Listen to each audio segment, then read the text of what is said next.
Why I did not make a video today. Lately I've been working on editing.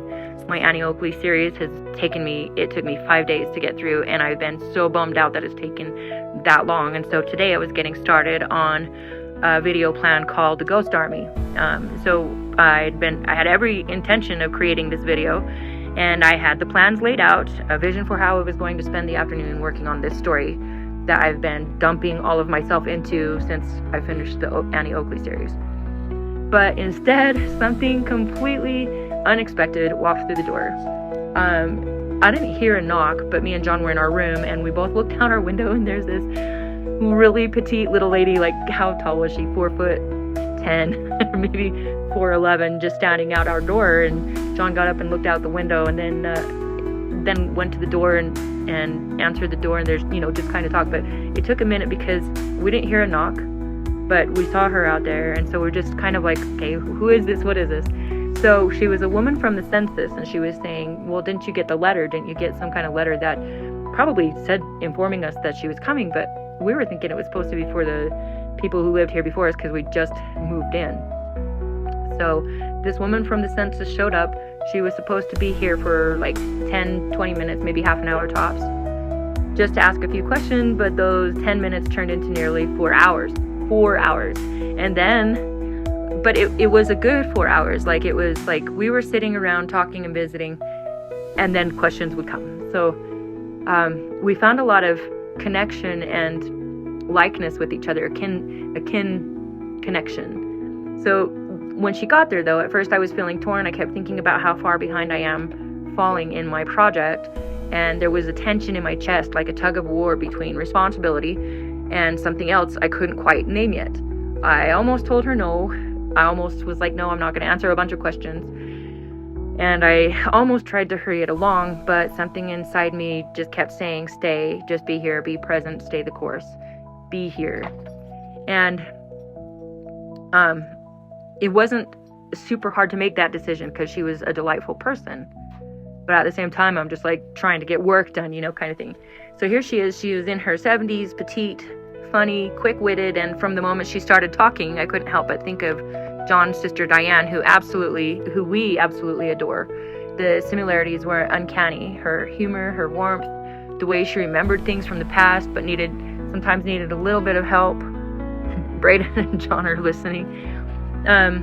And oftentimes John, for some reason, has the word or the name recalls right available on his tongue. So when they look at him, he'll oftentimes have the names of people. So that's what was happening. I was watching her be like, who was this? What was that? Who's this person on happy days? And he's just like, blah, blah, blah, answering everything, and we were just having a good time. And it just seemed so akin to my sister-in-law, Diane, John's sister. It was like watching two people from the same timeline finally crossing paths. They even talked about cruising the same streets in California. So she was from Santa Monica, and John grew up in San Gabriel and lived in Pasadena and all over different areas. So they really got to talk about similar streets and places they cruised down Van Nuys, however you say that. And the turning point was JB's Big Boy. They both agreed on that. So it was just kind of interesting how similar. I sat there watching the two of them go back and forth, and it just felt like family, like we weren't alone here in Rock Springs, Wyoming for a moment. After the day and lots of questions had gone by, mostly about healthcare and stuff, she got here, I think at 1:30, and here it was about 4:30, and then she offered to take us to dinner, and I was like, are you sure you want to do that? Because there's 5 of us, and going to dinner with 5 people is expensive. But she gave me this, she shot me a look, and I swear it was so Diane, like, I wouldn't offer it if I wasn't meaning it seriously kind of thing. I was like, okay, so she's like, where do you want to go?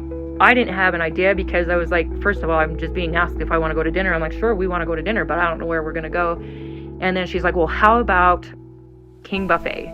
And I'm just like, well, of all the places there are to go, that my kids, like, if they got the choice to choose to go somewhere, anywhere here, like, Applebee's or the Wild Mustang or Taco Bell or, another place called Los Cabos or KFC or, and King Buffet would be the place that they want to go. Like, we've cracked some serious deals with the kids. Like, we'll go to King Buffet if you do this, and it's like $50 worth of work from each kid.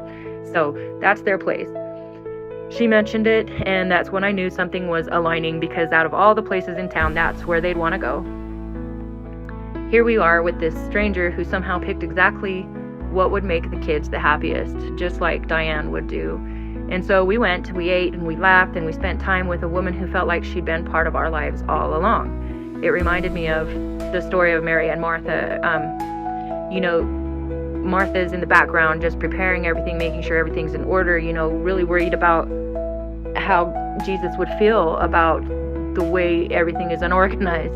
And Mary is just sat at the feet of Jesus and listened and really drank up the lesson, and choosing presence over preparation. And today I felt like I was kind of both of them, because there was a part of me that was like, felt the anxiety of not getting the work done, but felt like the right thing to do was to stay the course and be steady and be content and enjoy the moment, and to listen to someone who brought so much light into our home. So I didn't get my video done, but I did something else. I witnessed connection. I witnessed nostalgia. I witnessed someone who didn't have to care about us, but she did. She didn't have to stay. She didn't have to feed us. She didn't have to laugh with us or remind us of family we missed, but she did. And maybe that was the story I was meant to tell today. Not the one I planned, but the story that found me. And I'm grateful for this because it made me miss my sister-in-law so much. And what a beautiful thing to witness. Somebody who is witnessed life and smart and witty, and the things that matter to them. You kind of shake off the stuff that matters when you're in your 40s or 20s. Those things that mattered in those days aren't the same things that matter when you're getting older. And it seemed like that they appreciate the little things in life, and getting to witness that with this woman, and having witnessed that with Diane, just makes me appreciate the time that we have with her and with both of them. And I'm just really grateful for that. But this experience was quite an experience, and it really is surprising. I'm blown away. All right, you guys, so I'll get back to work. I'll probably do a little bit of it tomorrow, but it seems like it's probably not going to be done until Tuesday.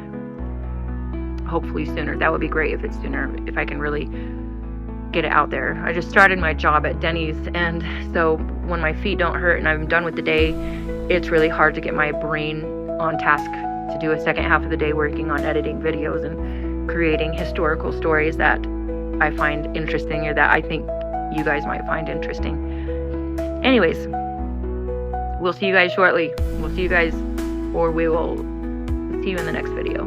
Take care, and remember, sometimes being present is the important thing, and I feel like that's what today was about. That was the lesson. All right, we'll see you. Bye-bye now.